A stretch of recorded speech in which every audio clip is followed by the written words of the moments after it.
Pada hari ini, saya ingin mempresentasikan tugas ekonomi materi bukti transaksi.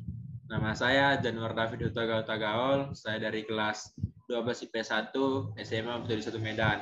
Dan guru pembimbing saya, Mem Imelda Florenta Manalo, SPD MSI. Itu berikut, saya akan menjelaskan pengertian bukti transaksi.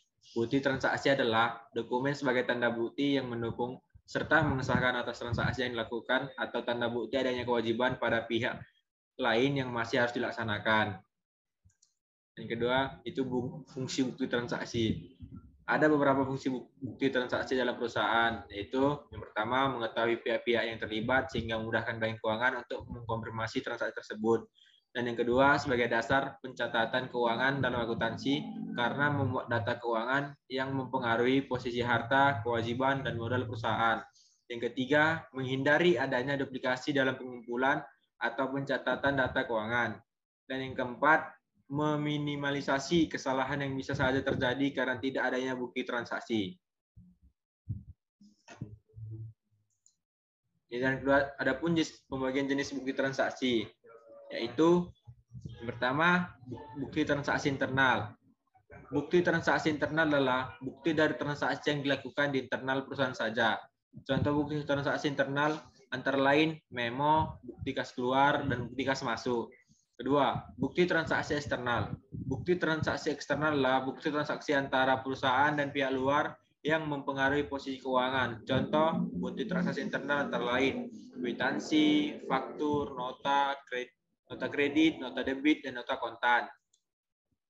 Adapun contohnya itu satu, memo. Memo adalah surat perintah dari atasan kepada bawahan untuk melakukan aktivitas tertentu yang berkaitan dengan keuangan. Adapun contohnya yaitu sebagai berikut.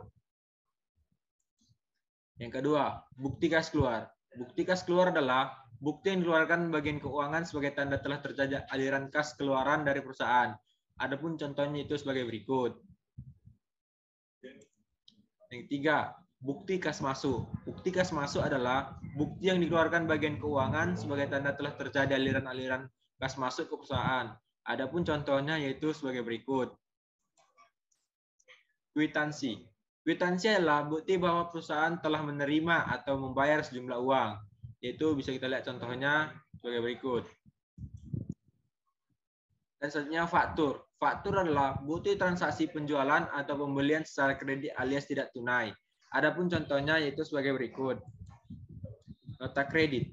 Nota kredit adalah bukti transaksi yang digunakan untuk mengurangi nominal transaksi sebelumnya yang bersifat kredit. Adapun contohnya itu sebagai berikut. Dan berikutnya nota debit. Nota debit adalah bukti transaksi yang digunakan untuk pengembalian barang yang telah dibeli. Yaitu contohnya sebagai berikut. Dan selanjutnya nota kontan. Nota kontan adalah bukti transaksi pembelian barang atau jasa secara tunai.